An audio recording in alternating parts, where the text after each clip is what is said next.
On va essayer de le faire plus simple, plus encore pour les femmes de la communauté et tout, des choses plus simples, plus basiques, pour que tout le monde puisse en profiter. Donc, on est dans la deuxième Mishnah. Vous l'avez? Shimon HaTzadik Aya Mishaere Knesset Agdola. Vous l'avez? Deuxième Mishnah. Shimon HaTzadik, vous savez, tout le monde connaît Shimon HaTzadik. Shimon HaTzadik, c'est le premier Tana. Vous savez que la tradition d'Israël, c'est vous avez Moshe Rabbeinu. Après Moshe Rabbeinu, vous avez Yoshua. Après Yoshua, vous avez ce qu'on appelle les Skenim. D'accord? Les Nevim, les prophètes. Et après, vous avez la Nshek Knesset Agdola au début. Et le premier Tana, c'est-à-dire le premier Tana, le premier grand rabbi de la Torah orale connu, c'est Shimon HaTzadik. Le dernier rabbi, quelqu'un sait qui c'est? Le premier, c'est Shimon. C'est de quelle époque Shimon HaTzadik? Quelqu'un a une idée? C'est avant 1000. Comment avant 1000? Shimon, on parle d'un Tana. Donc le Tanaïm, l'époque des Tanaïm a commencé. Alexandre, bravo, il a rencontré Alexandre, donc on parle de moins 333. Donc on parle de 2800 ans à peu près. Shimon HaTzadik vivait à l'époque, pour nous dans le conte Goy comme nous on connaît, on est en 2011 là, c'était en moins 335, 333, puisque quand Alexandre le Grand a rencontré Shimon HaTzadik, il s'est agenouillé devant lui, prosterné devant lui, ce qui était une aberration. Vous savez que Alexandre le Grand, c'est le conquérant le plus incroyable de tous les temps. Il a été capable de conquérir une parcelle de terre qu'elle est de la Macédoine, ça vient à peu près d'Italie aujourd'hui, du nord d'Italie, et toute la Grèce, tout le Moyen-Orient, la Mésopotamie jusqu'en Inde. Et quand il est arrivé en Inde, il voulait conquérir l'Inde. C'est ces généraux qui lui ont dit, mais ça sert à quoi? C'est comme quelqu'un, il a 100 milliards de dollars, il dit, on va encore en prendre 10, ça sert à quoi? On ne sait plus quoi faire avec. Donc ils ont dit, c'est plein, ils sont arrêtés. Mais lui, il voulait continuer, il en est mort à 33 ans. Et lui, quand il a vu Shimon HaTzadik, il s'est agenouillé devant lui, il a dit, et tous ses ministres ont dit, comment un grand roi comme toi s'agenouille devant un juif? Et il a dit qu'il voyait dans les cieux, quand il faisait la guerre, la tête de Shimon HaTzadik qui faisait la guerre pour lui. Ça veut dire que c'était vraiment, lui, il a eu le mérite de voir que le mérite des guerres était remporté par le mérite des grands tzadikim, même chez les goïms. Donc, Shimon HaTzadik, c'est le premier Tana. Il s'est passé à peu près 5 siècles de l'époque des Tanaïm, jusqu'au à peu près 2e siècle de l'ère vulgaire, où le dernier Tana, c'est Rabbi Yehuda Hanassi. C'est à peu près 5 siècles. On parle d'une période de 5 siècles à peu près. Hein. Là, on rentre dans la première période, et tout le Pirkei Avot va couvrir du premier Tana jusqu'au dernier Tana. Les derniers Mishnayot, c'est Rabbi Yehuda. Donc, c'est 5 siècles d'enseignement.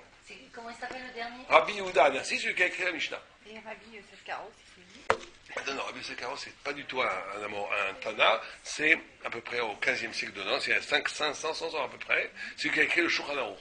Donc on n'est pas du. Donc pour bien comprendre, c'est une chose qu'il faut vraiment apprendre, c'est dans l'alphabet de l'histoire juive. Vous avez Moïse. Après Moïse, vous avez Yoshua.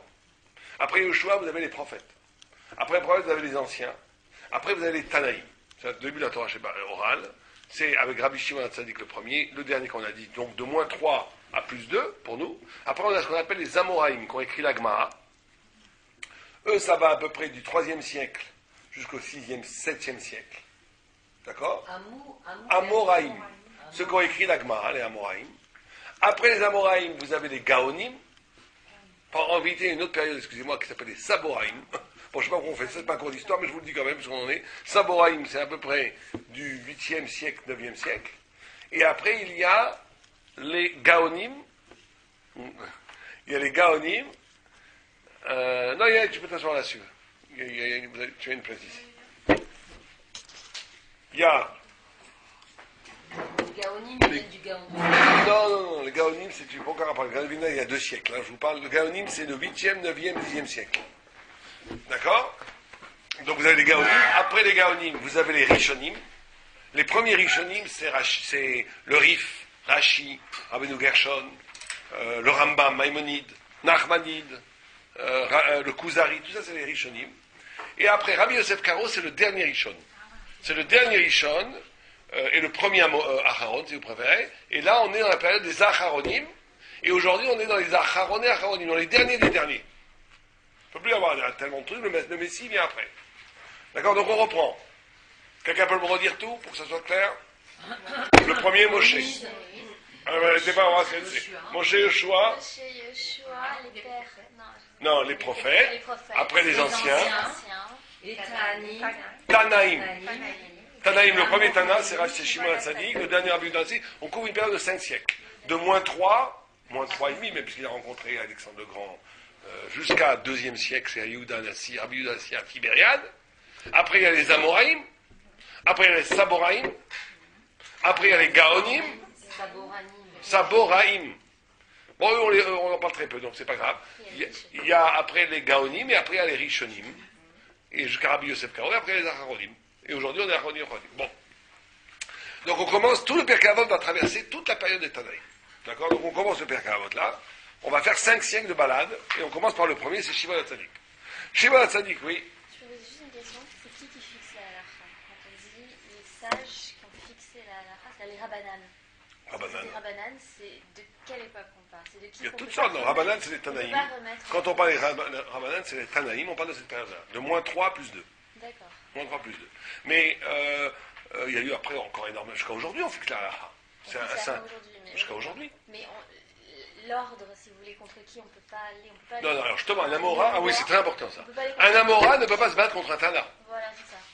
Un Amora ne peut pas se battre contre un Tana.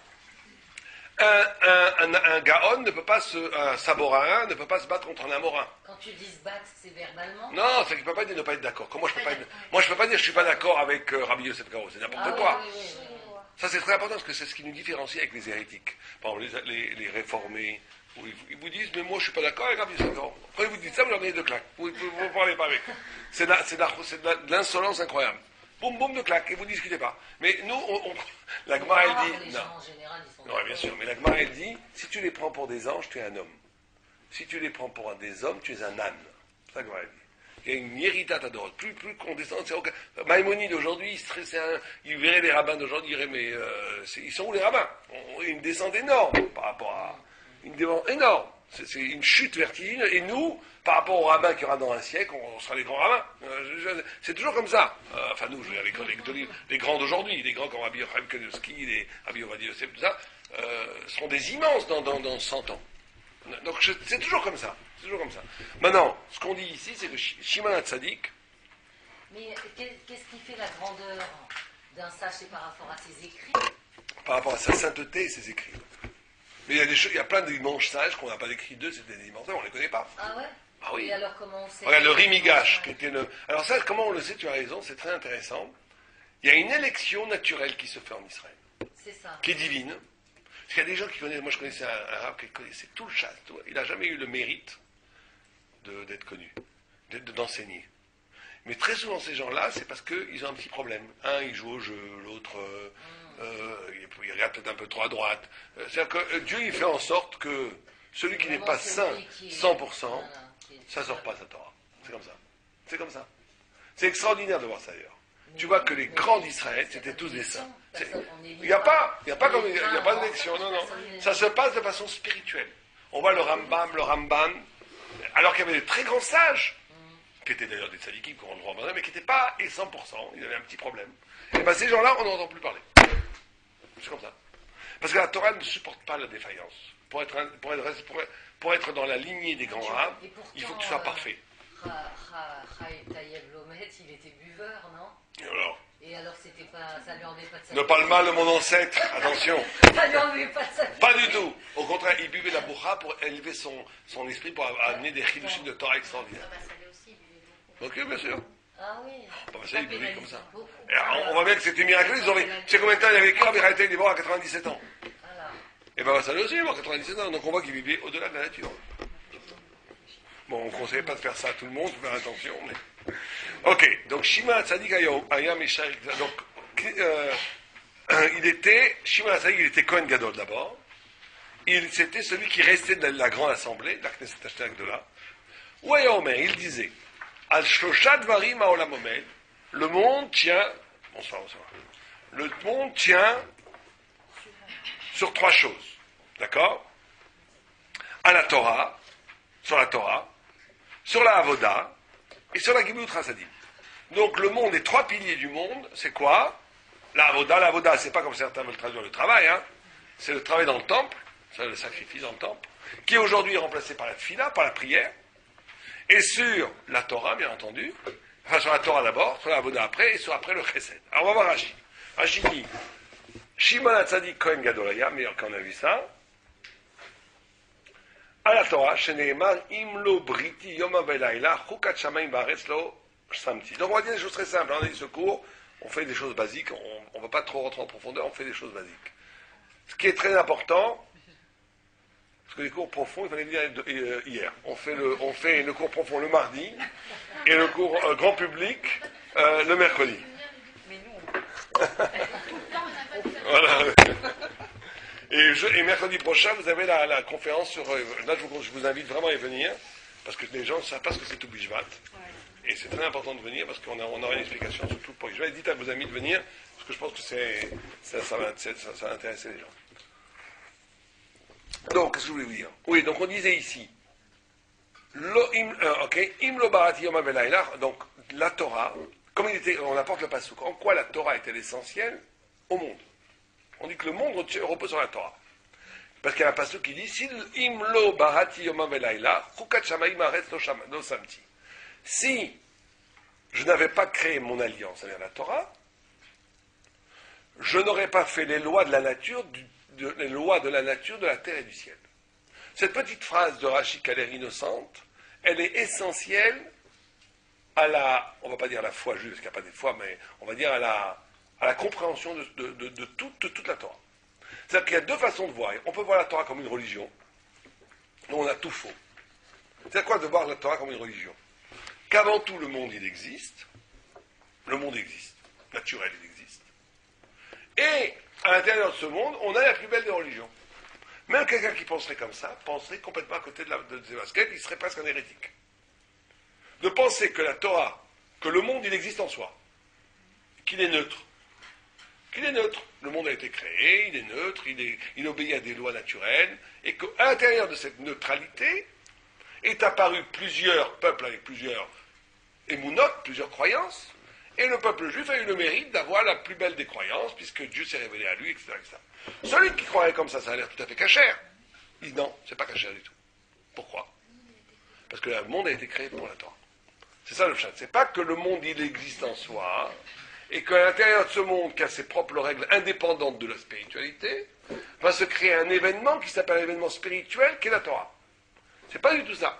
C'est que le monde entier n'est là que pour la Torah. Et ça va donner une dimension à la Torah qui va échapper justement à ce qu'on appelle la religion, puisqu'en réalité, il n'y a pas un événement dans le monde, il n'y a pas un lac, il n'y a pas une montagne, il n'y a pas un paysage, il n'y a pas une mer, il n'y a pas une dimension de l'être humain, une dimension de la nature, qui ne répond pas à une lettre ou un passouk de la Torah. Et le grand sage est capable de voir en chaque chose, c'est ça un grand sage, c'est qu'il est capable de voir, de dire ce que la Torah pense profondément, ce que la Torah dit, comment la Torah nourrit en amont la vitalité de tout événement terrestre. Quelqu'un qui te dit, moi la Torah, je vois les bouddhis, je vois tout ce qui n'est pas dans le Beth Midrash, ça ne m'intéresse pas, c'est pas bien, c'est pas un vrai Talmid Chacham. Un Talmid Chacham, il doit dire, tiens, c'est intéressant, je vois en Inde un Bouddha, c'est en train de faire du zen sur la neige, et pas depuis 3 jours, il ne mange pas, il ne bouge pas. Qu'est-ce que ça veut dire d'après la Torah, ça? Alors c'est Avodah Zarah. Qu'est-ce que ça veut dire Avodah Zarah? Comment ça se fait qu'il arrive à un niveau comme ça de ne pas manger pendant 3 jours? La Torah est capable de t'expliquer le fin fond, le soft de toute chose, puisqu'elle est à l'origine de toute chose. Et celui n'est dans la Torah véritablement que celui qui est capable de donner une lecture thoraïque à n'importe quoi. Dès qu'on dit, écoutez, ça c'est pas pour nous, bien sûr qu'il y a des choses qui ne sont pas pour nous, mais on doit expliquer pourquoi c'est pas. La Torah doit expliquer pourquoi c'est pas pour nous, parce que c'est une déformation de la vérité. C'est pas que, genre, on est partiellement dans le monde et que le reste, c'est pas comme ça. Oui. Bien sûr que si.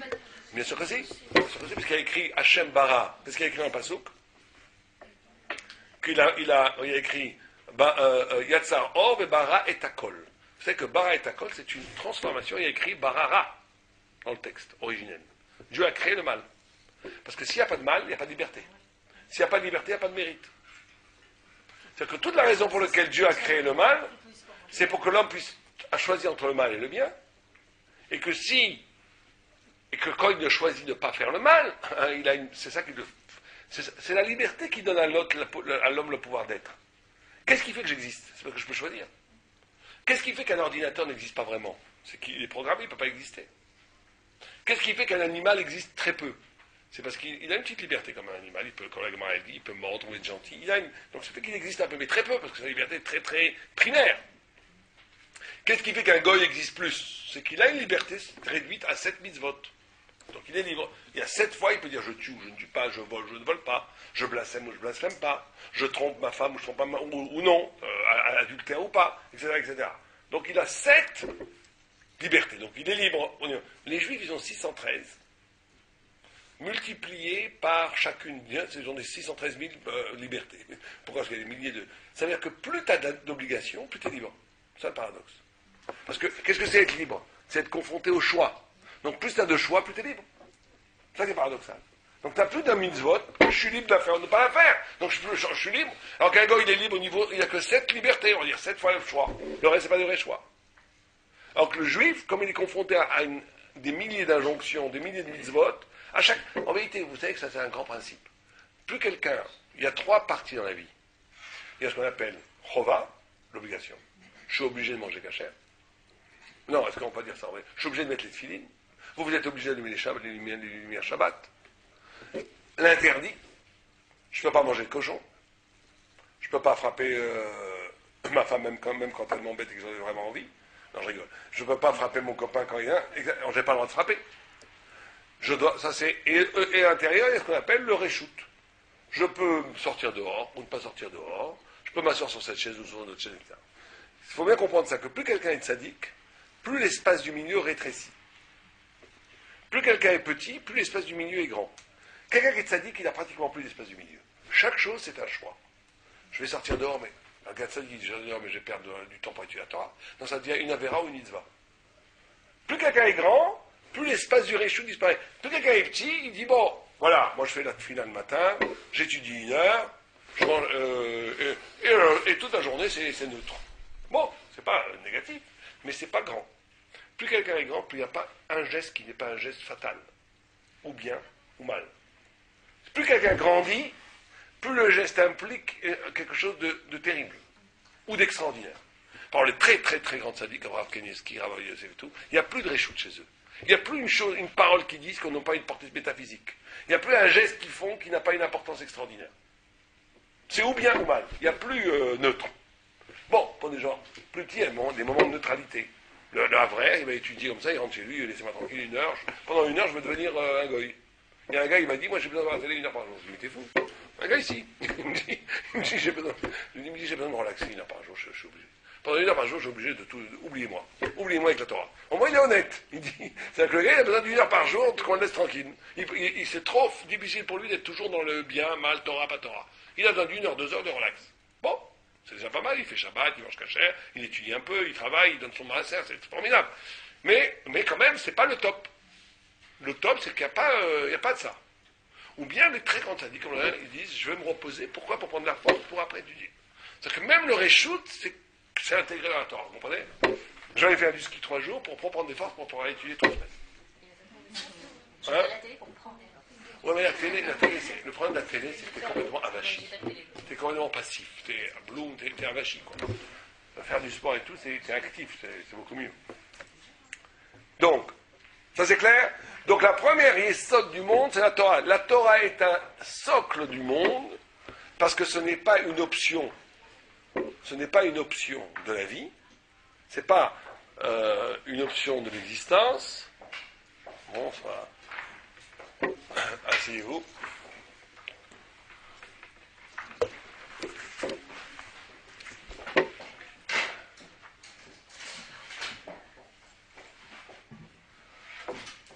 D'accord? Donc la première définition, c'est Torah. Torah permet, Torah a compris, c'est très important ça, pas comme une option dans l'existence, pas comme un plus de l'existence, mais comme la raison même de tout événement sur la Terre. C'est la capacité de donner une explication toranique à tout ce qui se passe dans ma vie, mais aussi dans la vie universelle. En vérité, on n'a pas le temps de faire ça, mais le grand sadique, il doit être capable de lire, de voir voir la téléjournaux télévisés. Il dit, tiens, ça veut dire ça, ça veut dire ça, ça veut dire ça. Il n'y a pas un événement dans le monde qui n'a pas un sens métaphysique. Et vous savez que les journalistes, il camoufle le sens métaphysique. Il y a toute une rhétorique du journaliste qui explique les choses à la surface, et que cette explication à la surface ne fait que cacher la vérité de l'événement. Oui, ou bien par l'évidence. Par exemple, quand vous prenez Lot a été kidnappé par les Cadrois, au temps d'Abraham, s'il y avait des journalistes du Monde ou de Libération à l'époque, ils vous auraient dit, tiens, voilà, il y avait un problème politique, il y avait le puits qui est en réalité le puits du pétrole, ils ont kidnappé Lot, ce qui est vrai. Mais en réalité, ce qui était en jeu métaphysiquement, ici, c'était l'avenir même du Messie, puisque Lot portait l'étincelle messianique. Donc il y a toute une lecture métaphysique qu'on ne peut pas comprendre en première instance, qui est à lire derrière. Si on ne lit pas, l'évidence logique de l'événement masque toute la profondeur mystique et spirituelle que porte n'importe quel événement. Et c'est pour ça que l'ennemi de la vérité, c'est quoi? C'est la vérité.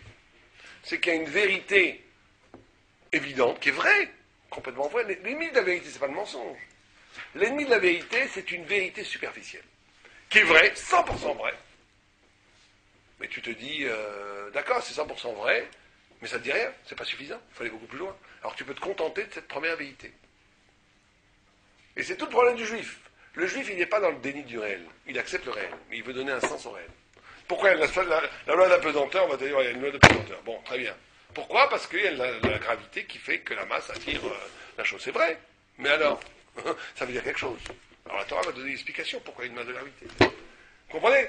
Or, le grand masquage de la vérité, c'est que tu vas être masqué par une vérité superficielle, artificielle, qui va complètement te masquer le vrai sens des choses.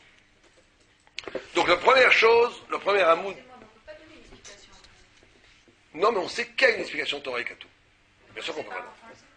Il y en a des fois oui, des fois non, ça dépend qui, ça dépend quoi. Si on étudie, oui.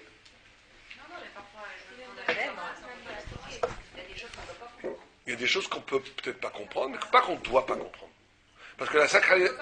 Non, mais ça, il faut faire attention avec la Shoah, parce qu'il y a une sacralisation de la Shoah. Il y a une Shoah, vous savez que les Chilonis, beaucoup de non-religieux, sans s'en rendre compte, et on ne va pas non plus les accuser, ils ont un rapport avec la Shoah comme en reprenant traditionnellement le rapport que les Juifs avaient avec Dieu. En disant, une des données, c'est de dire on ne peut pas parler de la Shoah, de la même façon qu'on ne pouvait pas parler de Dieu. Il y a toute une idéologie religieuse autour de la Shoah, même chez les laïcs, qui réinvestit tous les rapports que le judaïsme traditionnel avait avec une forme de révélation divine qui pose sur la Shoah. Alors c'est vrai qu'il faut faire très attention à l'explication simpliste de la Shoah et tout, mais il ne faut pas avoir peur de se confronter à la question de la Shoah. Ce n'est pas notre sujet du tout. Il y a des explications. On peut comprendre beaucoup de choses en étudiant la Shoah. Nos sages nous disent beaucoup de choses à propos de la Shoah. Il ne faut pas avoir peur. Il ne faut pas avoir peur de se confronter à des vrais questionnements. Mais ceci dit, c'est vrai qu'il faut faire très attention à ne pas non plus donner des révélations simplistes et court-circuitailles. On peut pas, quand il y a 2 millions d'enfants qui ont été tués, on peut rien dire.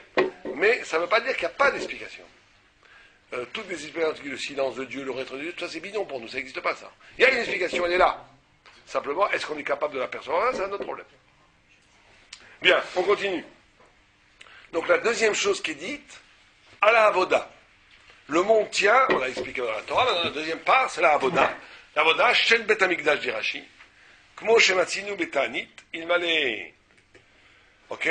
C'est-à-dire qu'il y a écrit que sans la Avoda, le monde ne tiendrait pas.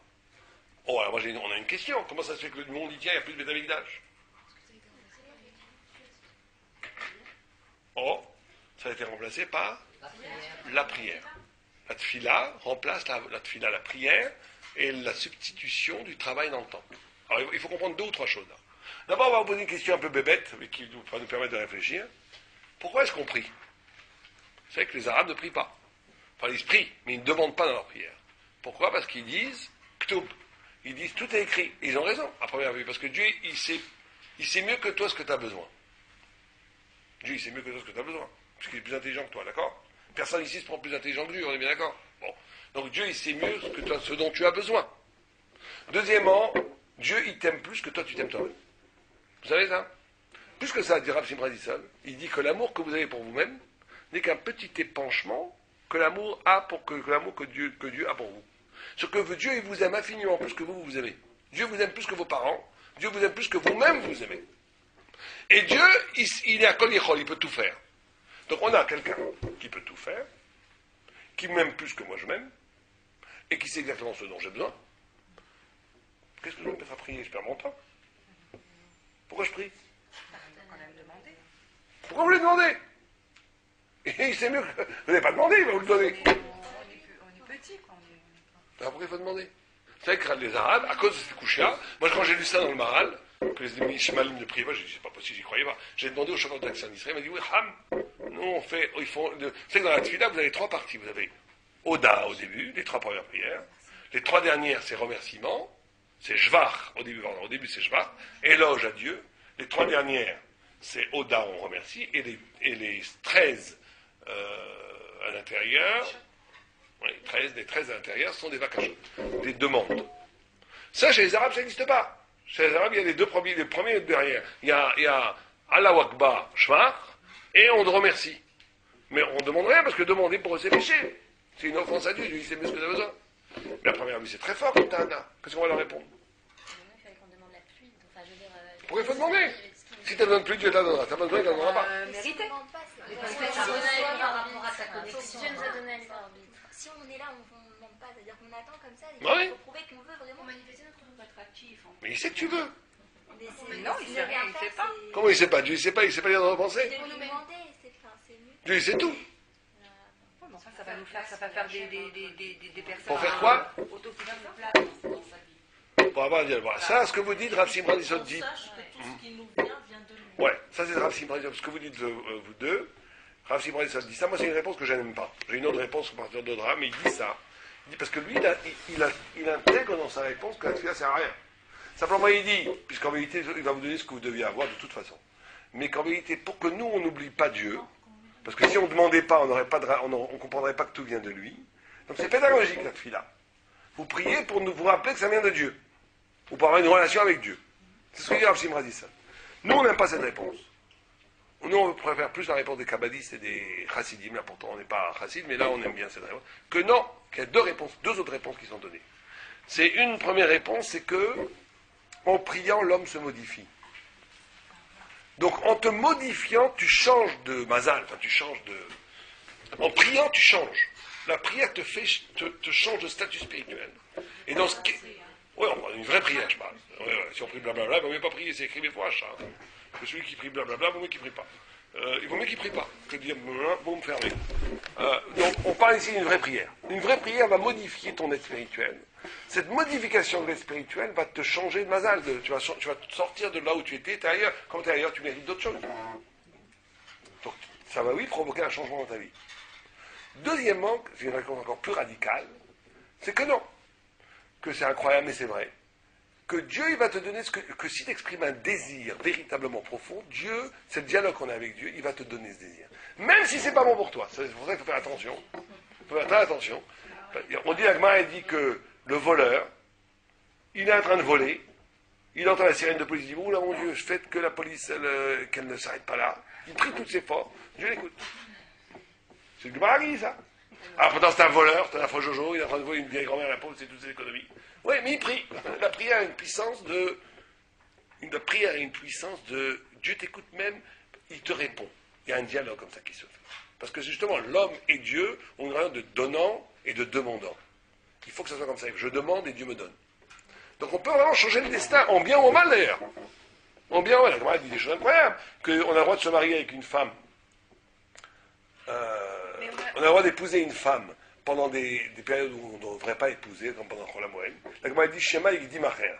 De peur que quelqu'un d'autre te la pique, vulgairement. Et la Gemara dit mais pourtant on a tous notre chidour, on a tous notre zivoug. Personne ne peut te piquer n'importe quoi. Elle dit si, parce que quelqu'un peut prier pour que tu meurs, pour qu'il va avoir ton zivoug. Incroyable mais vrai.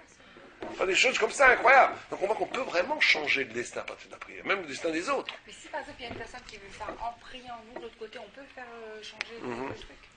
Bien sûr, c'est une force qui se prie contre moi. Mais il ne faut jamais prier contre quelqu'un. Très très grave. On prie jamais contre quelqu'un, sauf contre les minimes. Là, pas de pitié pour les minimes. Bon, les minimes, c'est les hérétiques, les vrais hérétiques. Il y en a très peu aujourd'hui. De toute façon, la mida, c'est collectif quand on prie. Oui. D'accord, c'est clair. Donc, alors maintenant, ce rapport, comme vous avez... Oui, allez-y. Même s'ils sont hérétiques, pourquoi on a le droit de prier contre eux? Hein? Même s'ils sont hérétiques, pourquoi on a le droit de prier contre eux? Parce que l'hérésie touche, c'est des choses qu'on a beaucoup de mal à comprendre, nous. C'est que nous, on raisonne tous à l'envers par rapport au raisonnement divin. Puisque et c'est normal, c'est légitime. Je vous donne un exemple. Est-ce que vous préférez recevoir un coup de poing dans la tête ou qu'on parle mal de vous? Ah non, on parle mal. Non, honnêtement. Moi, je vous dis que vous préférez qu'on parle mal de vous. Parce que le coup de poing, ça fait trop mal. Ça fait trop mal. Est-ce que vous préférez qu'on parle mal de vous ou qu'on pense mal de vous? Qu'on pense. Par rapport à la logique divine, c'est exactement le contraire. C'est pour ça que celui qui fait du lachon hara, c'est 1000 fois plus grave que de donner un coup de poing. Mais ça, c'est par rapport à celui qui le fait. La parole est infiniment plus destructrice, beaucoup plus coupable que l'acte. Ah, pourtant, donner un coup de poing, c'est plus grave, quelque part. Et c'est vrai, c'est plus grave, parce que vous le cassez quand même dedans, le pauvre.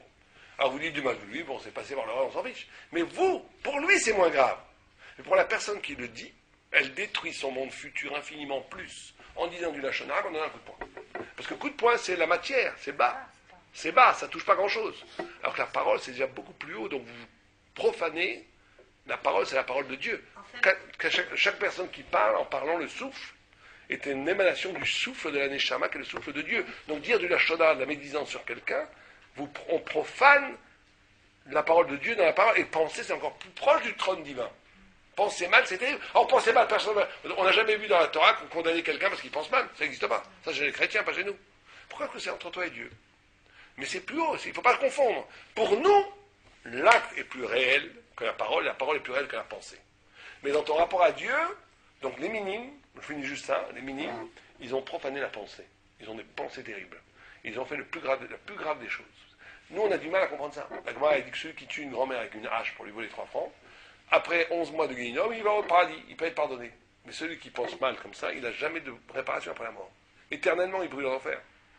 Alors nous, on ne comprend pas que tu as ce gars-là, bien habillé, sympathique, cravate, puis il est gentil avec toi, il t'offre un verre, il est sympa et tout, mais il pense que Moshe Rabbeinu, c'est une fable. Et bien celui-là, il n'aura pas de tikkun. L'autre, tu vois que c'est un voyou et tout, qui vole et tout, et ben l'autre, c'est beaucoup moins grave. Mais nous, on ne comprend pas comme ça, parce que nous, on ne voit pas par rapport aux yeux de Dieu, on voit par rapport aux yeux de la société. Oui, excusez-moi, allez-y. Qu'est-ce que vous voulez dire? Ah, je voulais te dire, en fait, ce que tu dis, c'est l'extraordinaire pouvoir créateur de l'être humain, dont il n'a absolument pas conscience de la force créatrice de sa pensée. Tout à fait. Tout à fait. Et aussi ta parole. Bah, la parole n'est que l'issue de la pensée, c'est la continuité de la Non, pensée. non, pas vrai exactement. Il y a dans la parole un événement nouveau qui se passe, qui est la rencontre de la pensée du corps. La pensée et la parole peuvent être dissociées. Complètement. Non, elles sont liées, mais la parole est née d'une rencontre. C'est pour ça qu'on dit qu'il y a Fli Ishneder de merveilleux, Pélé, parce que la parole, c'est la rencontre justement de l'absolu avec le réel. Ça se passe que c'est le Coran dans la parole. Oui, c'est le premier courant. Ouais, c'est la matérialisation. Dans la parole, il y a la possibilité de. C'est la matérialisation. La possibilité. C'est pour ça que Moshe Rabbeinu ne pouvait pas parler d'ailleurs. Parce que sa pensée était tellement absolue qu'elle ne pouvait pas rentrer dans le réel. Elle ne pouvait pas rentrer dans le réel, c'était trop grand. Bien, oui, qu'est-ce que tu voulais dire, quelque chose? Non, c'est bon. On continue. Donc, deuxième mouvement, qui est le socle du monde, c'est la avoda. Donc la avoda, donc la tfila pour nous, pourquoi je vous ai introduit par cette question? Parce que la tfila, elle excède largement la notion de demander ce qu'on a besoin. C'est un rapport. Comme le Beth Amikdash, vous savez que le Beth Amikdash, le temple, c'était un micro-monde. Dans le Beth Amikdash, il y avait tous les éléments de l'univers. Il y avait une mer, ça s'appelle le Yam Shel Shlomo, par rapport à la mer. Il y avait le sang, il y avait le végétal, pour sacrifier les minras, qui étaient le végétal. Il y avait le minéral, avec le vin et l'eau, des libations de vin et de l'eau. Il y avait bien entendu l'animal, parce qu'on faisait les sacrifices des animaux. Il y avait l'humain, puisqu'on les Lévi'im chantaient. Le chant, la voix, il y avait tous les éléments. Et le Beth Amikdash lui-même était construit comme un homme. Bon, ça c'est après la Kabbalah explique, comme ce qu'on appelle Adam Kadmon, c'est-à-dire l'homme absolu. Et aussi par rapport à tout l'univers. Et chaque fois qu'on faisait, et tous les travaux dans le Beth Amikdash, étaient une façon de rédimer, de sanctifier une partie de l'univers. Ce qui fait que le Beth Amikdash, c'est pour ça que le Passouk dit, quand vous le dites dans le Hallel, donnez-moi le Hallel. Il y a un Passouk qui est extraordinaire, qui veut dire en fin de compte que si les Goïms savaient ce que c'était le Beth Amikdash, ils l'auraient jamais détruit. Ils auraient mis des armées autour pour le protéger. Puis que ça amenait une bénédiction pour l'humanité entière, le Beth Amikdash. Ça amenait une bénédiction incroyable sur l'humanité entière. Vous voyez ce que dit ce texte dans Hallel? Comment? Parce que c'est incommunicable, il ne vous croit pas. C'est trop compliqué pour l'expliquer. Regardez ce qu'on dit pour ici. Non, c'est pas ce qu'on dit. Dans Alléhu, Allélu et Hachem Kol Goïm, glorifier Dieu, tous les peuples, on parle des Esquimaux, des Africains, de tout le monde. Shabruhu Kol Haumim, encore une fois une autre façon de dire, il y a une différence, on n'a pas le temps d'expliquer ici entre Hallel et Shvach, mais bon, c'est des variantes dans la relation avec Dieu. Tous les nations qui gavar alenu chazo. Pourquoi vous allez faire ça? Parce que Dieu a renforcé sur nous sa grâce. Allez dire en français, louez Dieu louez Dieu, toutes les nations, parce qu'il a mis sur le peuple juif, il a renforcé sur le peuple juif sa grâce. Ve'emet Hashem leolam alleluka. Et la vérité de Dieu est éternelle, alleluka. Ça veut dire quoi ça? Louez Dieu parce qu'il a renforcé la puissance d'Israël. Dites ça, là-bas, l'ONU, on va vous dire, État raciste. On va vous dire État raciste. Vous comprenez? C'est-à-dire qu'en vérité, quand plus Israël grandit, plus Israël est le dépositaire de la gloire, de la grâce, de la puissance thoraïque de Dieu, plus c'est bon pour l'humanité entière. Si vraiment, c'est pour ça que le peuple juif, un juif, il ne fait pas la Torah, il ne fait pas les mitzvot pour son petit salut, pour avoir son lavaba. C'est pas comme ça. Ça, c'est les chrétiens. Un juif, quand il fait une mitzvah, il sauve le monde. Il sauve le monde, il donne un sens au monde, à l'humanité entière. Un juif, quand il fait une mitzvah, il est en train de sauver le monde du chaos. Quand il étudie la Torah, il est en train de donner un sens au monde. C'est pas qu'il accumule des petits mérites pour lui. C'est très important ça. Et donc le Beth Amikdash était le lieu d'une sorte de flux. Toutes les bénédictions du ciel passaient par le Beth Amikdash et allaient se répandre sur toute la planète. Et d'un autre côté, on prenait nous, comme un retour, tous les éléments de la planète et on les restituait en énergie vers Dieu. C'est un double mouvement comme ça. Et quand on fait une fila, c'est ce qu'on fait aujourd'hui, puisque la fila, c'est ce qui a remplacé le travail. Le avoda, la fila, et le avoda qu'on fait dans la fila, et a donc fait une fila. C'est pour ça que c'est très important de prier pour les autres, pas que pour soi. Mais c'est aussi accueillir les brachot. Et c'est aussi restituer les demandes, pas que de toi, mais du monde entier. On va prier pour le monde. Dans les brachot, on prie pour le monde entier. Tchouva, amène la pluie. Mais même dans cette filote personnelle, c'est important de donner aussi une dimension thoraïque. C'est-à-dire, même si vous demandez à vous de comprendre la Torah, c'est pas que pour vous, c'est pour essayer d'enseigner la Torah. Quand vous demandez de l'argent, on a besoin d'argent, tout le monde a besoin d'argent, d'accord? Et demandez de l'argent en pensant qu'avec cet argent, vous allez faire des mitzvot, vous allez aider des gens, vous allez aider la Torah, vous allez aider à toutes sortes de choses de Torah, etc., etc. De donner une vocation universelle, absolue, à quelque chose de particulier. Si on n'est que dans la prière particulière, on n'est plus dans la avoda. Parce que tout la avoda, c'était le lien entre les mondes célestes et le monde inférieur. C'était ça tout la avoda. Donc,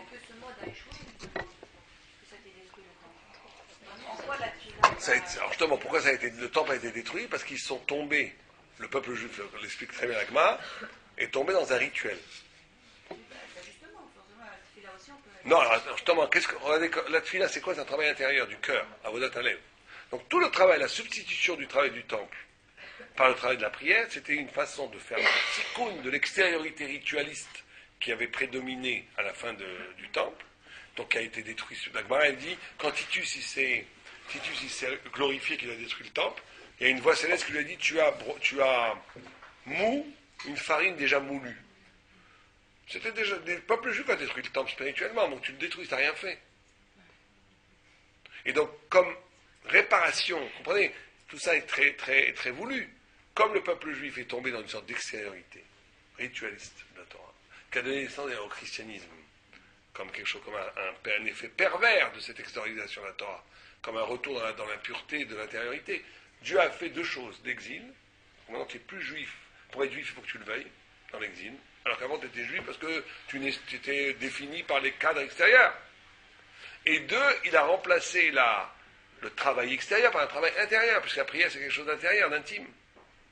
Non, effectivement, c'est pour ça d'où l'importance cardinale que quand on prie d'avoir un peu d'intention. Parce que si on reconduit le ritualisme dans la prière, ritualiser c'est très bien, mais que du ritualisme, on n'essaie pas un peu d'intérioriser, c'est un problème. Bien sûr que c'est un problème. Mais le juif est celui qui est toujours capable de faire d'une malédiction une exultation. Le peuple juif, c'est ça. Il a toujours eu des catastrophes, de ces catastrophes, il a fait un nouveau départ extraordinaire. Regardez, destruction du temple, ça a été toute la naissance de la Torah Shema de paix, toute la naissance de la Tfila. L'exil, on a donné un sens positif à l'exil. Il fallait prendre les nitzotzot, les étincelles chez les goïms, il fallait ramener les cultures du monde entier pour les unifier dans la Torah, ramener en Israël. Le peuple juif est indestructible, parce que comme il est profondément enraciné dans la révélation divine, dans Dieu, ce qui fait qu'il n'y a pas d'événement absolu, c'est jamais absolu chez lui. On peut nous casser la tête 10 fois, on va toujours revivre. Pourquoi ? Parce que chaque chose, on dit, ça vient de Dieu, donc il y a un sens. Il n'y a pas de choses complètement négatives. Donc à partir de ça, on peut rebâtir. Toujours. C'est ce qu'on appelle la résilience en français. La résilience, ça veut dire que quand tout est brûlé, ça repart quand même. Il y a des enfants qui ont été traumatisés, tués, violés, tout ce que vous voulez, eh bien ils peuvent repartir. Pourquoi ? Parce que tout le monde a en lui. Le peuple juif, c'est le peuple de la résilience. On en parlera à Toubishvat quand on parlera mercredi prochain, quand on parlera des arbres, des racines et tout. Une des notions, une des notions fondamentales du juif, c'est la résilience. Le fait qu'il est indestructible parce qu'il n'est pas dépendant des événements extérieurs qui lui arrivent. Comme le prophète dit, je vous couperai comme un chêne, dans Ezechiel, je vous couperai parce que vous avez trahi l'alliance, mais je laisserai toujours une souche. Je vous détruirai jamais complètement. Et de cette souche, tout peut renaître. Être juif, c'est ça. Le juif peut toujours renaître. Donc, deuxième chose, c'est le avoda. Le avoda qui est, encore une fois, ce lien entre les mondes supérieurs et les mondes inférieurs. Ce double lien. Être capable de traduire la vie en spiritualité, être capable de traduire les brachot spirituels en vie.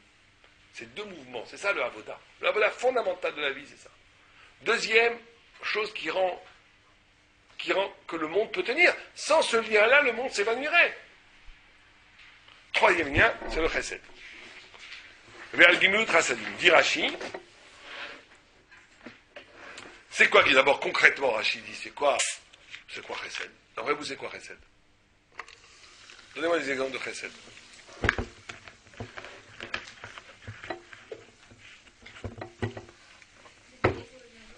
Comment?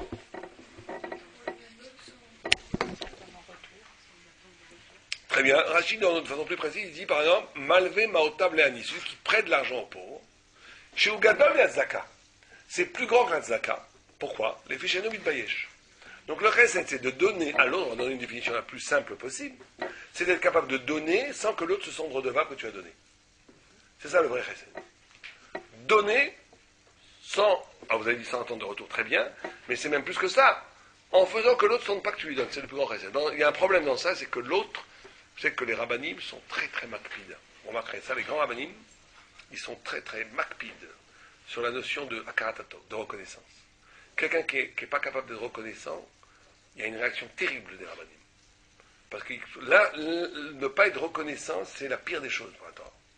Quelqu'un qui n'est pas capable de reconnaître qu'on lui a fait du bien, quelqu'un qui n'est pas capable de dire merci, c'est quelqu'un qui est profondément dénaturé. Profondément dénaturé. Quelqu'un qui n'est pas capable de... C'est pour ça que c'est très important d'être reconnaissant par rapport à ses parents, même s'ils ont fait des bêtises. Ce que je disais aujourd'hui, il y a des gens qui ont des problèmes avec leurs parents, je leur disais, c'est trop facile, on peut respecter les parents, c'est pas quand ils sont parfaits, il n'y en a plus de misère. Et une fois, je vous dis, elle me dit, il faudrait encore qu'ils soient respectables. Bon, vous voyez, déjà le problème. Je lui dis, ça n'existe pas, ça. Au contraire, il faut respecter tes parents, même si à tes yeux, ils ne sont pas respectables, parce que c'est tes parents. Sinon, c'est trop facile. Il y a une notion de reconnaissance inhérente au fait que tes parents t'ont donné la vie, qui est inaliénable, qui n'est pas calculable, même si après il y a eu des bêtises. Bon, il y a des choses, il y a des cas extrêmes, on ne parle pas de cas extrêmes. Donc c'est très important d'être reconnaissant. Mais d'un autre côté, ça c'est pour celui qui reçoit. Mais celui qui donne, il doit tout faire pour faire passer que tu ne me dois rien du tout. C'est ça le paradoxe.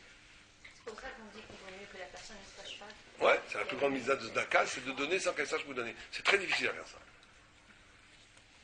Parce que les gens, ils aiment bien quand même. Ils aiment bien. Vous connaissez l'histoire, je crois que c'est Rav Sisoun qui avait quelqu'un un jour à Kippour, qui aimait trop jouer au golf. Vous connaissez ça? Et il passe dans un terrain de golf, il commence à jouer au golf, il y a un grand, il y a ça, il ne peut pas. Et il fait un shoot, je ne sais pas comment ils appellent ça, comment il y a un mot. Non, il y a un autre mot. Un swing, un drive. Un drive. Un drive incroyable. Genre, elle est arrivée comme ça, la boule. Oh, il n'a jamais fait ça depuis 20 ans qu'il fait du golf. Et là, il est seul. Et une voix de Céleste lui sort, il dit, celle-là, tu ne pourras pas la raconter à personne. Parce que c'était Kippour. Donc c'est ça, un Tunisien, vous lui demandez à un Tunisien de donner sans qu'il sache qu'il a donné, c'est très dur. Parce qu'il vit, il vit comme ça, c'est sa vie, montrer tout. D'ailleurs, c'est pas des... Non, mais je rigole. Un certain forme de tunisianisme, je veux dire. C'est vrai qu'un Tunisien très discret. Mais il y a une façon de dire... Non, mais moi je vois, il y a des fois des gens, ils ont... Par exemple, très souvent chez les Alsaciens, au contraire, ils cachent ce qu'ils ont. Ils n'aiment pas montrer ce qu'ils ont. Là, tu dis, si j'ai de l'argent, c'est pour le montrer, sinon j'ai aucun intérêt, moi je m'en fiche d'argent. C'est pour le montrer. Donc bon, je rigole. Mais il y a toujours il y a quand même une notion de montrer. Alors que c'est vrai qu'effectivement, c'est bien de cacher un petit peu. Mais une fois, j'ai entendu un coup, je crois que c'était le Rav Lemel, où il disait que par exemple, quand on donne un petit enfant, on lui donne un bonbon, il faut aussi lui donner autre chose, un objet qu'il ne mange pas, pour que la mère sache que... Lui, voilà, que sa mère sache... Et qu'elle soit reconnaissante. Ouais, tout à fait. Voilà, donc tout à fait, c'est une gma. Alors c'est pas du tout contradictoire, parce que là, on parle de... Très important, là on parle que quand on fait un cadeau, on l'autre n'a pas besoin. Donc on le fait, c'est bien de réveiller la reconnaissance pour qu'il y ait de l'amour entre les gens. Pour susciter l'amour et la... Mais si la personne est dans le besoin, et que vous lui donnez, là, bien entendu que ça aurait été bien de susciter de l'amour, mais c'est beaucoup plus important qu'il n'ait pas honte. Donc là, on le donne en cachant. Donc il y a des degrés, il y a des fois des choses, des concurrences, il y a des concurrences des fois d'impératifs du bien, mais là, il faut choisir que l'impératif du bien le plus important passe devant celui qui est moins important. Mais si on est entre gens, vous faites un cadeau à quelqu'un, vous offrez un livre, une bouteille de vin ou quelque chose à quelqu'un qui n'en a pas besoin, il faut lui dire que c'est de vous. Vous n'avez pas juste à déposer dans l'allée, parce que c'est rien. Parce que là, ça réveille l'amitié. Mais si la personne n'a pas de vin pour Shabbat, là, vous la déposez, vous le sauvez. Vous ne montrez pas. Oui. C'est une Gemara dans Baba Mitzia, qui dit que c'est l'histoire de... Donc tout vote aussi. Donc tout vote, où quand on donnait un cadeau, on faisait un signe pour que la personne sache que vous l'avez donné, pour que la mère soit reconnaissante. Pour qu'il y ait cette notion d'amitié qui se développe. Donc Rashi dit, regardez comment Rashi est précis, il dit Malve Maot Leani, Sheu Gadol Viazdaka, prêtez de l'argent à un pauvre, qui est plus grand que la tzaka, les fiches Enomit Vayesh. Parce qu'on ne fait pas honte, prêter, il n'y a pas de problème, je vous prête, je vous rends. On n'a pas l'impression. Quand quelqu'un vous prête de l'argent, vous n'avez pas l'impression qu'il vous rend. Vous n'avez pas honte de demander d'emprunt, alors que très souvent c'est un grand service, parce que ça l'embête, mais il vous le prête. La deuxième définition du chesed, c'est que le chesed est universel. Il se nomme avec ben ashirim ou ben anim. Le problème de la tzedaka, c'est qu'elle ne se pratique qu'avec les pauvres. Alors que le chesed, vous pouvez faire du chesed à Rothschild. Rothschild est vu, il ne sait pas traverser la rue, vous l'aidez. Vous l'avez fait du chesed. Le chesed est universel. Il s'applique aussi bien aux pauvres qu'aux riches. Et par cette universalité-là, il est plus fondamental, donc il est un des 3 socles de l'être. Et même avec les morts, on peut faire du chesed. Ben oui, ben bemetim, ben bechaim. Quand vous faites un kaddish pour un mort, vous faites du chesed, il n'est pas là pour vous dire merci. Quand vous occupez de l'enterrer, quand vous... Pour la famille. Ouais, mais après tu peux faire plein de choses pour les morts. Ton copain est mort, tu vas à la synagogue, tu donnes une tzedaka, tu dis allumer les bougies pour lui, personne te c'est Olam Haba. Bon, peut-être tu le fais aussi parce que tu vas avoir des brachot, j'en sais rien. Mais de toute façon, très souvent on fait du chesed pour les morts. La tzedaka, tu ne fais pas de tzedaka aux morts. Et que le chesed, il est aussi bien sur le corps que sur l'argent, alors que la tzedaka, c'est que sur l'argent, etc., etc. Donc on a vu que le chesed, il a ce pouvoir d'être l'élément fondateur de l'existence. Donc on a 3 éléments fondateurs de l'existence. 1. Alors pourquoi le chesed est-il si fondamental? En quoi c'est fondateur de l'existence? C'est le rapport avec les autres hommes. Et alors? Pourquoi il faudrait-il un rapport avec les autres hommes? Pourquoi je ne pourrais pas aller dans une cave, m'enfermer et méditer la journée? Mais les zen, il y a certains bouddhistes, c'est ce qu'ils font. Oui, mais on n'est pas dans l'action, ils nous demandent de l'action. Mais l'action, je peux aller chasser le tigre dans la forêt, je ne fais pas du chesed. Parce que j'ai besoin de l'autre. Pourquoi vous avez besoin de l'autre? Là, mais il n'est pas fait pour l'essai d'ailleurs. Oh. On s'éloigne de son égo. Excusez-moi, je réponds très rapidement. Allô, oui? Oui? Patricia, ma cousine, que je n'ai pas eue depuis des années. Je suis en plein cours. Est-ce qu'on peut se rappeler dans un petit quart d'heure? Super. À tout de suite. Merci. D'accord? qu'est-ce que je voulais vous dire? Oh, par contre, on n'a pas dit pourquoi avons-nous besoin des autres. Pourquoi le chesed est-il tellement haut placé ici? On aurait pu dire aussi, je sais pas moi, il y a d'autres qualités, là, je sais pas moi, la joie aussi c'est très important. On ne le met pas dans les trois. Il a été créé pour le chesed, l'homme chesed. Oh, ouais, alors pourquoi? Parce que c'est Abraham qui a mené le chesed, c'est à partir d'Abraham que c'est le rapport à lui. Alors, ce que vous dites c'est très important. C'est que c'était le problème de Sodome et Gomorrhe. Sodome et Gomorrhe, ils voulaient, eux, pourquoi ils voulaient rien de vous? Savez que les gens qui disent, eux, c'était un crime de donner. Un crime. Vous donnez un zakat, vous coupez le bras. Vous en donnez une deuxième fois, vous donnez les deux bras, troisième fois, vous coupez la tête. Finito. Pourquoi c'est un crime? Il ne s'agit pas ici de barbarie du tout, c'est une civilisation très sophistiquée. C'était quoi la pensée de Sodome et Gomorrhe? Quelqu'un sait? Pourquoi c'est un crime de donner la zakat? Comment on peut arriver à une façon logique, idéologique? Parce qu'il voulait que les gens soient Travail, autonomes. Bravo. Eux, c'était un capitalisme extrême. Eux, ils disaient, un homme est fait à l'image de Dieu. Dieu est autonome. Un homme qui a besoin d'un autre pour vivre, c'est pas un homme, il faut le tuer. Pourquoi? Parce qu'un homme, en essence, il doit être autonome, il doit s'assumer. S'il ne s'assume pas, il ne vaut rien, c'est gourniche, c'est un chien, il faut le tuer. Ils ont poussé ça à la loi, ils en ont fait des lois. Des lois. Parce qu'eux, ils pensaient que donner, c'était perdre une partie de sa puissance. Alors que c'est exactement le contraire que la vérité. Que plus tu donnes, plus tu deviens. Plus tu donnes, plus tu adviens. Parce que comme on est fait à l'image de Dieu, plus tu donnes, plus tu te dessaisis de ta maîtrise, plus tu deviens fort.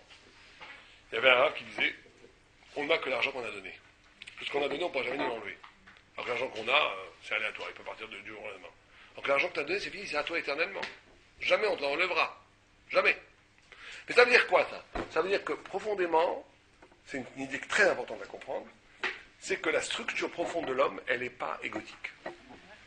L'homme, il est créé, il est traversé par le souffle de Dieu qui fait que... C'est pour ça qu'un homme est capable d'un acte désintéressé.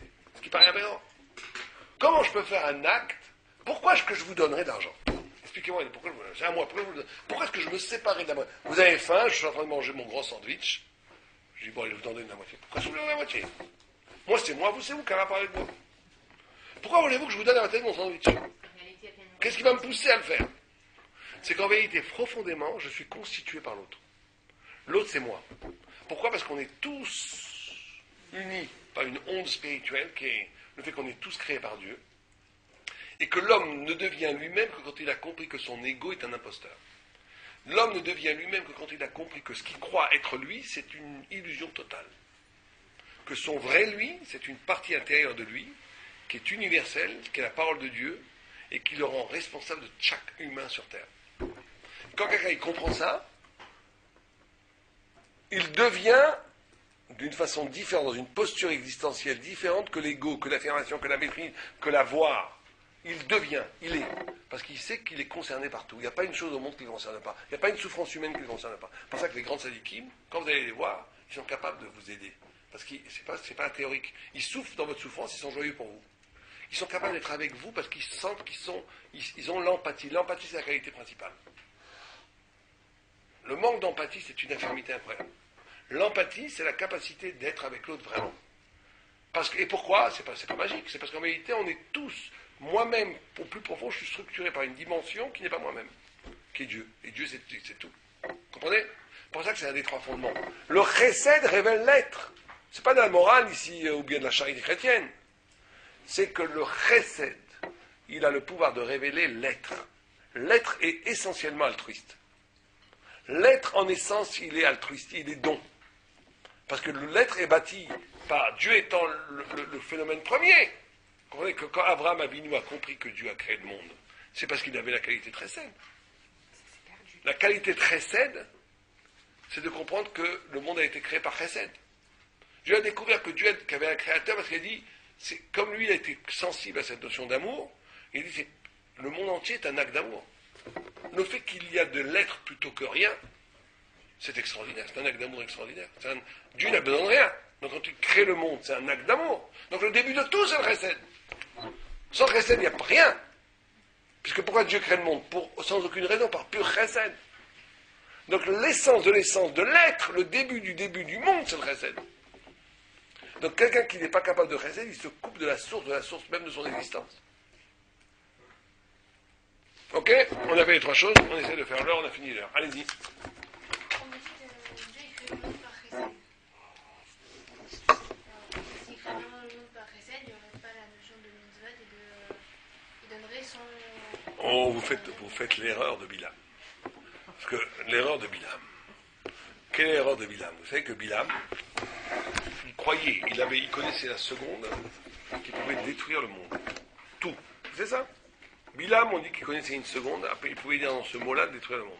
Pourquoi? Parce que lui, il pensait, c'est que Dieu, il y a un midrash qui dit qu'au début, Dieu a voulu créer le monde à partir de quel midah?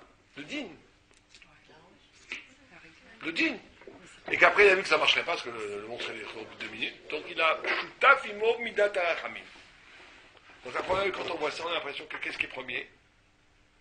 Le din. Ce que pensait Bilam. Il s'était fondamentalement trompé. Parce que d'abord, il faut se demander pourquoi Dieu voulait créer le monde à partir du din. C'est pas mieux de le créer à partir du chesed? Pourquoi à partir du din? Parce que le plus grand chesed que tu peux faire à quelqu'un, c'est lui donner l'impression qu'il mérite d'exister par lui-même. C'est ça qu'a pas compris Bilam. C'est que le din, c'est quoi la différence entre le din et le chesed dans la vie de tous les jours? Le din, dans vos rapports aussi humains. Le din, c'est de juger quelqu'un pour ce qu'il est maintenant. Voilà, t'es bidon, t'es nul, t'es zéro, je te coupe la tête. Le chesed, c'est la capacité de juger quelqu'un sur son futur. C'est donner du futur à quelqu'un. De voir le potentiel de quelqu'un. C'est ça l'amour. Le vrai amour, c'est ça. L'amour romantique, c'est bidon et tout. Le vrai amour, c'est la capacité d'aimer quelqu'un au point que tu lui enfantes un avenir. Tu es capable de voir du potentiel en lui. Tu es capable de voir que si aujourd'hui c'est un schnorling, c'est un schmler, c'est parce qu'en vérité il a des problèmes, mais que je vois que profondément ça peut être quelqu'un de bien. Que profondément c'est quelqu'un qui a un avenir, cet homme-là, ou cette femme-là. Je peux l'aider. Ça c'est l'amour. Ça c'est la marque de l'amour. Ça ne trompe pas. C'est pour ça qu'une mère, elle va toujours. Il y a des mecs qui sont trop d'amour. Il y a des mères sfaradis, le fils il a cassé tous les carreaux du truc. Mon fils est un ange. Non, attention, il faut voir le réel quand même. Bon, mais alors justement, l'amour, c'est pas juste non plus le déni du réel. Mon fils, il est merveilleux, quand lui, le fils, il n'arrête pas de faire des bêtises, il embête tous les voisins. C'est dire, oui, aujourd'hui, il fait des bêtises, mais je sais qu'il a du bon. Et c'est vrai. Et donc, le regard qu'on a du bien potentiel va créer ce potentiel. C'est ça qu'il faut bien comprendre. Quand on voit quelqu'un avec un regard d'amour, ça devient réel après. Peut-être que le regard est tueur ou destructeur ou complètement, au contraire, guérisseur ou enfanteur. Comment on voit quelqu'un, on crée quelqu'un. Si on le voit comme un nul sans avenir, il va être un nul comme un avenir, surtout si c'est ses enfants ou quelqu'un de proche. Si on voit quelqu'un qui a du pouvoir, on lui fait confiance vraiment, alors il peut devenir. Il advient par le regard qu'on lui porte. Donc toute la notion du din qui a été créée au début, le din n'a pas d'avenir. C'est pour ça que Bilam, il pensait qu'il pouvait tuer. Il disait, le din, c'est de soumettre la chose à son nom devenir. Mais il n'avait pas compris que le premier din que Dieu a créé, c'était par pur amour. Que la racine invisible du din, c'est l'amour. Pourquoi Dieu fait du din? Il a besoin de nous punir, il n'a pas besoin de tout ça. Pourquoi il fait ça? C'est qu'un système pour te donner du mérite. Pour te donner du mérite d'exister par toi-même, d'avoir le mérite de te bâtir à partir de la liberté de faire ce qu'il faut faire et ne pas faire ce qu'il ne faut pas faire. Il n'y a pas plus grand mérite que ça. Et donc l'origine même s'appelle Na'ama de Kisufa. Na'ama de Kisufa, c'est le pain de la honte. La plus grande mitzvah, c'est la plus grande recette, c'est de donner à quelqu'un l'impression qu'il existe par son propre mérite. C'est pas que le plus haut niveau de Zdaka, c'est quoi? Le plus haut niveau de Zdaka, c'est de donner un travail à quelqu'un. Le plus haut niveau de Zdaka, c'est de donner même de l'argent à quelqu'un pour qu'il monte un business. Il n'y a pas plus haut niveau de Zdaka. Parce que vous le rendez autonome. Il n'y a pas plus grand niveau de Zdaka. C'est le plus grand niveau de Zdaka. Et bien Dieu, au début, c'est ce qu'il voulait. Il voulait nous donner tout à l'pidit, que tout ce qu'on a, c'est parce qu'on a mérité. C'était un acte de chesed incroyable. Mais le chesed est caché. Le fond du digne, le fond d'exigence, c'est l'amour. Plus t'aimes quelqu'un, plus t'exiges de lui. Comme Dieu nous aime énormément, il exige énormément de nous. C'est comme ça. Bien. Comme tout, alors à la semaine prochaine pour mercredi soir pour tout Bishvat. Non, c'est pas Toubishvat, c'est un cours sur Toubishvat. On fait une conférence sur Toubishvat. Je crois que c'est le 20, non, c'est le 18 Janvier. Non, c'est dans 2 semaines. Rosh Chodesh, c'est ce soir. Hein. C'est exactement dans 2 semaines. C'est exactement dans 2 semaines. Dans 2 semaines, on est quel jour aujourd'hui? C'est dans 2 mercredis. Bon, la conférence aura lieu une semaine avant le pré Toubishvat. On a besoin de se préparer pour On attend d'acheter des fruits.